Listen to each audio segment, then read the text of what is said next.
Hey, what's going on, everybody? I'm Efficient. This is The Line of Reasoning. Today is July 19th, Tuesday, July 19th, 2016. I'm a day late because I got the stomach flu yesterday, and I still kind of have it today. Pretty crappy. All day I just laid in bed, like, dead. I was going to try and do it sick, and I was just like, no one even watches this shit anyways, so I'll just do it tomorrow, and no one's going to be like, yo, why didn't you post it? But yeah, I'm still doing it just because it feels good. It's like one of those things that I know if I just do weekly, it'll make me feel like I'm accomplishing something. Whether I am or not, I don't know. But yeah, so this week, what I kind of wanted to discuss, there was a few things. I know I recorded my last one on Sunday, which was before I went to see the Louis C.K. show. So I went and saw that, and that was fucking hilarious. I was worried. I don't know why I was worried, but I was worried it wasn't going to go well for some reason.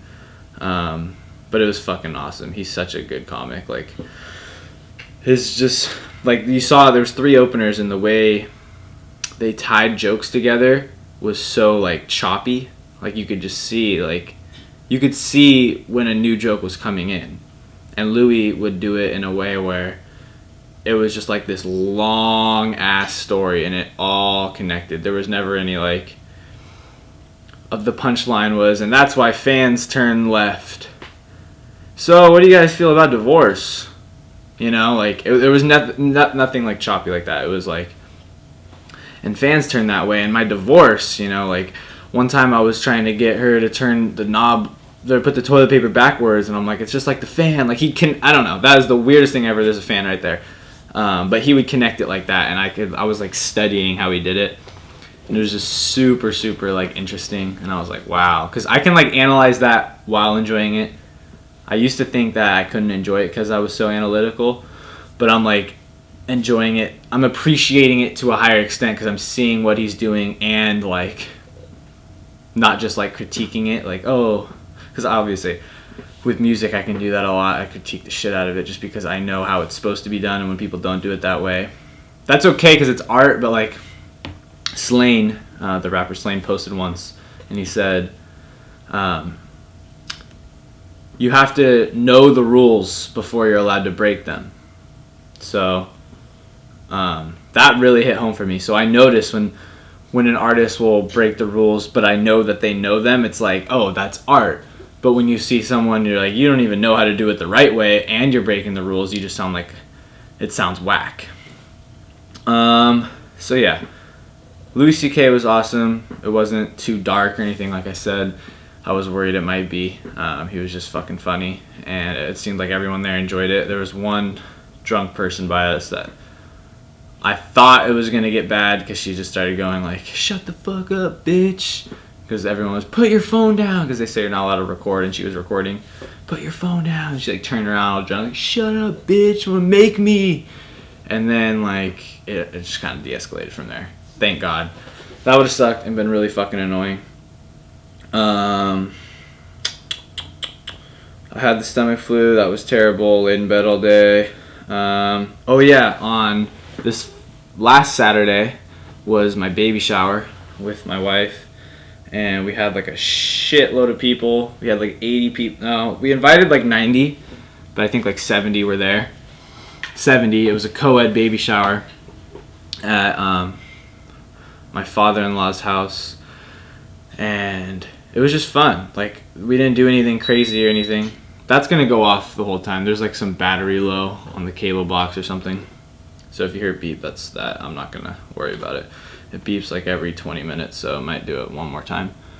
Yeah, there was like 70 people. All we did was pretty much play games. We played like bocce ball. Not everyone played it, but there was games available to play. Ping pong, bocce ball, and cornhole.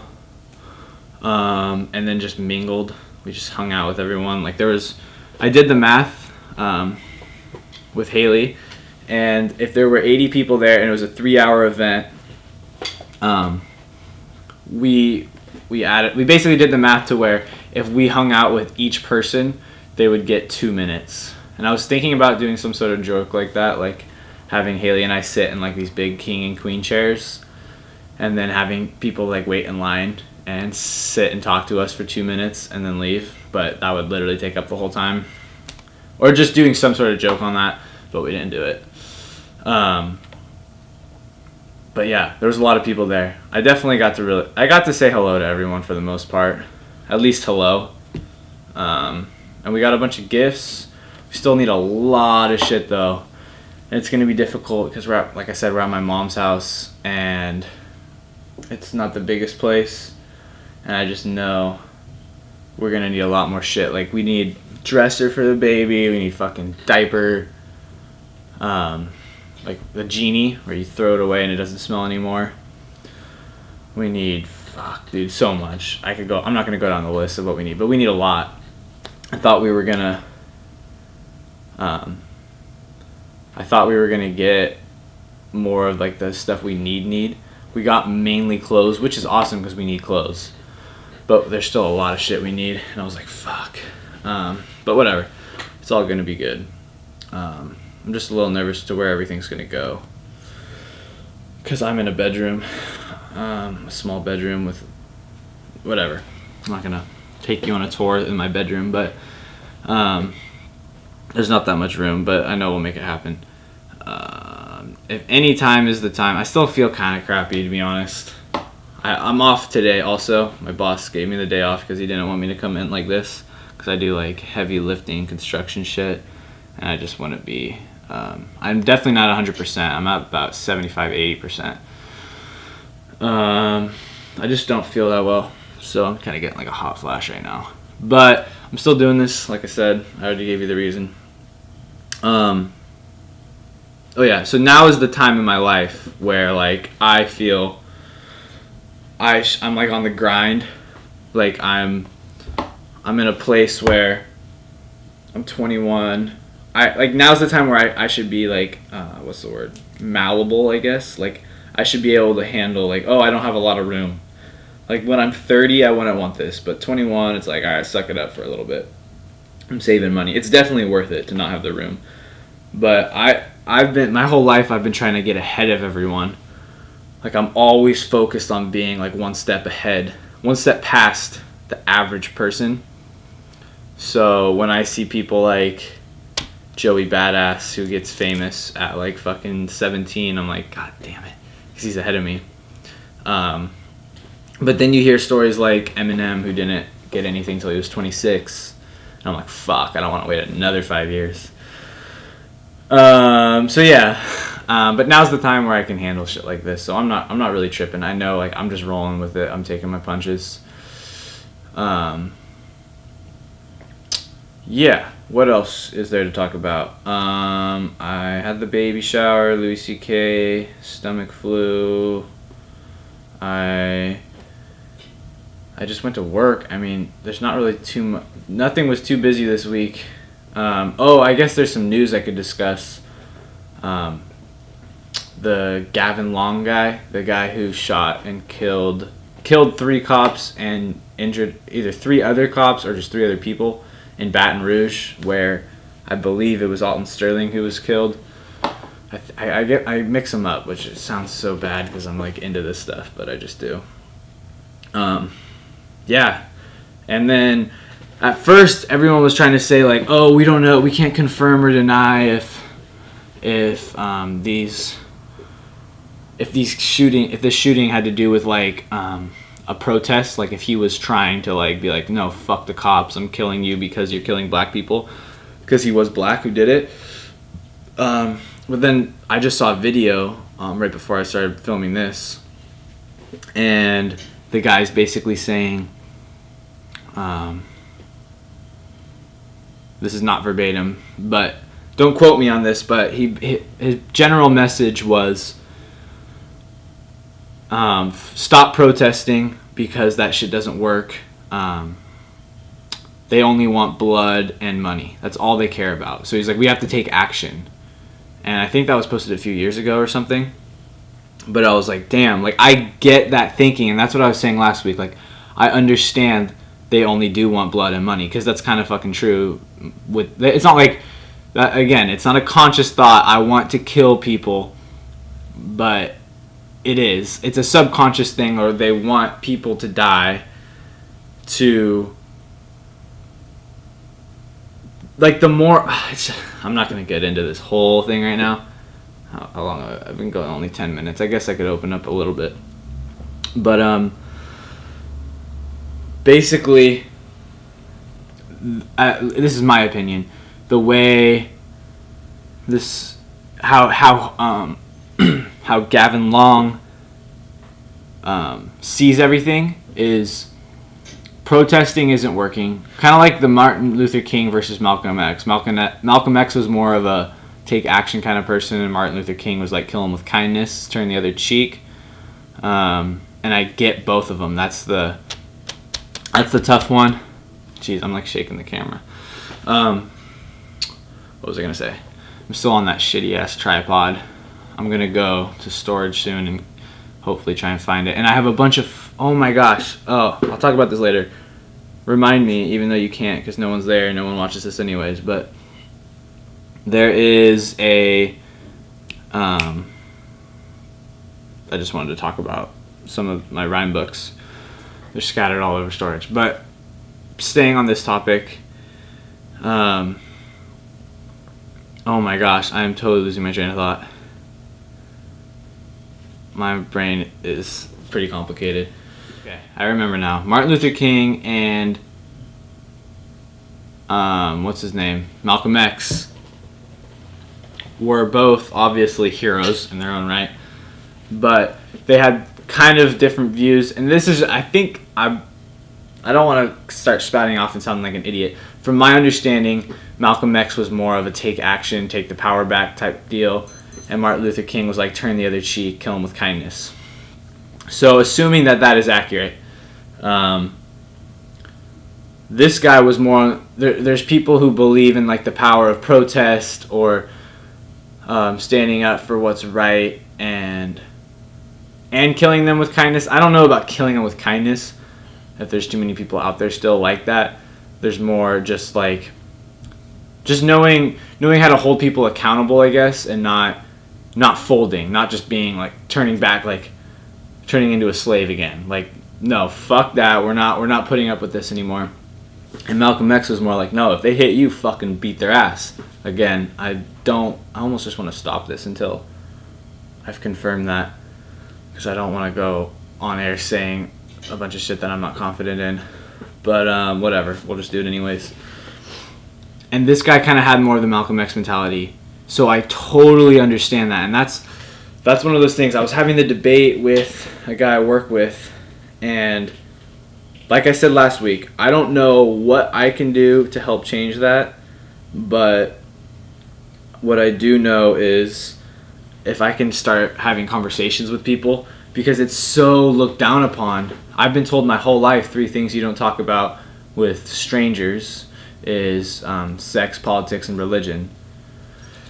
And I just feel like that's so like everyone has such strong, for the most part, most people have strong views on how they see sex, politics, and religion. So it's like, why wouldn't we talk about that? And that's so we can get along and have a peaceful evening at our ball and dance and whatever. And we won't, if someone's like, you can, because I believe you could still have a genuine relationship with someone and have completely conflicting views in politics, sex, or religion. So that's why they say it. It means well, but it's like, at this point, there has to be a way where that conversation can be opened and it's not shut down, or it's not ruining relationships. Like, we can have a peaceful evening and talk about that. But that's the thing, is like, is this world educated enough or capable? Do we have the capacity to discuss? Okay. We are, oh my gosh, it's hot in here. We are in my car now. I got a little cage up for my dog so he doesn't hop over. My little sister and my mom walked in. So I figured I'd just finish in here. We only got 15 more minutes. It is so hot in here. Fuck, what was I talking about? I know I'm going all over the place. This week is fucked up. Of course, they walk in 15 minutes in. I need to roll down the windows. basically what I was saying is I think we need to enlighten people on this topic. And I know I talked about this last week, but it's still occurring, unfortunately. And I think I played a part in the progression of this movement. The only thing, and I know like I definitely made a mistake, the only thing I would have changed about how I approached it was I did what I did even last week, which is I kind of got angry, and I was like, I started it off with like a diss. I didn't start it off with like a positive approach. I went like, Black Lives Matter. And he was like, all lives matter. And I was like, if you say all lives matter, that was not how the conversation started. Let me be clear on that. We were just driving down the street. Black lives matter. All lives matter. It was not like that. But basically we started, somehow it got brought up. And I was saying basically, and I started out the whole debate with, if you say all lives matter, you're ignorant. And here's why. And then I went through the whole oppression and kind of what I talked about last week where I was like, if there's 3 houses and the one in the middle's on fire and you say all houses matter, are you going to start watering all 3 of them and use a third of your supply on each? Or are you going to use all your supply on the one that's on fire, put it out, and then the other one's got a crack in the wood, and then we'll handle that subject next. But right now there's a house on fucking fire, like kind of like survival of the fittest type deal. Like you handle, like you're at the ER, and they handle the pregnant women first, which I found out when we went to the ER. We fucking went in like that when I went into the emergency room with my wife when she was having breathing problems, because they're like, you gotta save the wife and the kid, Titanic shit, before the men. Like there's a step scale, and right now the black ones are under attack. And I went through this whole statistic sheet where like in 2014 3,000 black people died and 4,000 white, but 77% of the US population is white. So if you were to apply 77% of the population being black, it would have been increased by yada yada number. And it was this whole thing that Apathy posted online, and he got a lot of flack for it, which is fucking bullshit, because all those stats were completely correct, and he just reposted it. It wasn't like he came up with these numbers. It is so hot. I just don't want people to hear me. I'm just kidding. But yeah, I'm fucking hot. What time did 10:45? It's 11:08. 15 plus 8 is 23. 7 minutes. Okay. 7 more minutes of heat, but I'll go like 3 more minutes and then rhyme. Basically, we were having that whole conversation, and it didn't end how I wanted it to. I didn't like enlighten him, but he definitely got more educated on the subject where I was stating like, and I still feel like people are stuck in their ways. And I said last week, intelligence, the definition of intelligence is to acquire knowledge and to apply it once it's acquired. So you're not stupid if you don't know something. You know what I mean? Like that's called ignorance, and ignorance is not. Ignorance is used like if someone were to call me ignorant, I would take offense. If someone were to call me immature, I would take offense. But in the actual vocabulary word, the word ignorance is just lack of knowledge, I believe. I'm not sure. I didn't look up that definition, but that's how I would imagine it would be defined. And immature would be like you're less mature than one would expect or whatever. However it's defined. I don't know how that one's defined either. But those words kind of have like some negative content in them. So I would have just said something like, well, here, why don't we think of it this way? So I'm learning, and if anyone out there is agreeing with me and thinks that they can have conversations with people, because this guy listens to country music, so I already know he's gonna fucking think he's gonna go all lives matter. And he didn't say like, oh, fuck black people or anything. It wasn't any like racist shit, but he just couldn't grasp the concept of.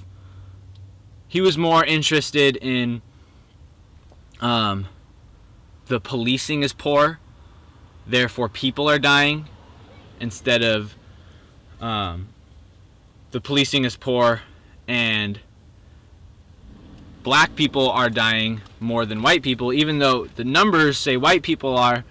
It doesn't matter, because if a random dude, like I don't walk down the street thinking I might get shot today or a cop might pull me over and fuck with me.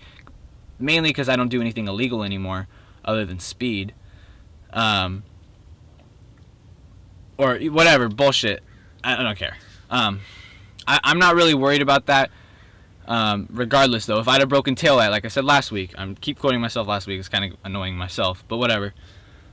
It's an important topic. Last week, the dude in Milwaukee or Minnesota got pulled over for a broken taillight. As a black man, if you have a broken taillight and you get pulled over, you're way more fearful than a white man is, because if 3,000, let's say 13% roughly of the population is black. Don't quote me on any of these numbers, by the way. I'm just assume what I'm saying is stating is true from here for this next little bit. 13% of the population is black. If 50% of, let's say that's 100 people, we'll say, just to keep the numbers easy. If 40 people, black people, died, and there's 1,000 white people and 50 white people died, it is way, way, way more likely that a white person can walk the streets and be like, I'm good, because most of those white people are criminals and are shooting cops or shooting people, and it has to end in gunfire. I'm not saying all cops are bad. But that means there's 950 people that are like, yeah, I'm not a criminal, I'm chilling. For the black community, if there's 100 and 40% of us got shot, and we don't even know if all those people are criminals, but we know 40% of us did, I'd be tripping way harder. And that's why Black Lives Matter is the movement. And that's why I support it, and that's why I'm saying, I'm just trying to educate people. So I'm going to continue to have these conversations. It's definitely not going to go anywhere with a lot of people, but I can at least attempt. And I'm doing it on this platform also just so people can have a different view of it. And I'm trying to do it in a way where, like, my teacher told me once, flies stick to honey, not vinegar. It's like the sweeter you are about it, the more people are like, their ears open. Like, they're like, oh, okay. But if you start going like, you fucking idiot, it's Black Lives Matter, how do you not see that, you dumbass? Versus, hey, let's think about it this way. People are way more prone to hear your actual message. Whew, it's hot, but it's cooling down. I'm going to lunch right now with my grandparents. It's my mom's birthday on Saturday, and my wife's calling me, so I probably got to go soon. But let me just rhyme real quick. I wrote this a long ass time ago. I have the notepad just in case I fuck up and I have to do this in one take. I was going to try and do it staring into the camera, but I wrote this when I was in New York in 2014 doing the Mike Brown protest and shit. I didn't go there solely for that, but there was a protest going on, and I did it then. So I'm going to try not to yell it because I noticed last week it was kind of distorted when I rapped. I just need to... It's hard because I'm like projecting my voice. But anyways, I wrote this for the one-shot competition that flopped, and they're making it seem like it's coming back, but who knows if it is. It got picked up by BET, I don't know. But it was like in... I don't know. March of 15, I think. I just stopped hearing about it. I don't know. I'm not going to go into that. I got to go. But here it is. No, I don't want to read it off the paper. I'll try and remember it. It's efficient, motherfucker. I am psychopathic. On top of my game. And y'all are tightrope balancing. About to fall off from my rifle blasting. See a life in a glimpse like a slideshow passing. I got hip-hop and a top spin. Make you spiral backwards. And... till you land flat on your back with spinal fractures. And it's my job to sock your nose, Michael Jackson. Plus you're getting smoked a little, John, like Bible chapters. Don't get distracted, my metaphors in pig Latin. I spit rapid like sick jackin', twist rapping in Spanish, 'cause he's Hispanic. My one shots imagining being on 10 magazines, expanding dreams, flying over the world on 6 dragons' wings. I can see this happening once y'all quit rapping, please. Y'all already know my flow's tighter than Nick Cannon's jeans. And how does it end? Oh, I used to want to be Gaddafi. Now I just spit tragedies. My rhymes are kidnapping teens like Italian priests. Yeah, I remembered it. I'm stoked. I kind of had a few fuck-ups, but it's all good. That's the best 16 you heard all year, guaranteed. And I wrote that 2 years ago. So, classics, bitch. I'm just kidding. Thanks for watching. I think we got like a total of 7 views last week. Give it up for all 7 of you. This thing will eventually expand. I gotta get an album out. I'm going to the studio in a few weeks. Thanks for watching. Educate yourselves and educate other people around you in a nice way. Peace.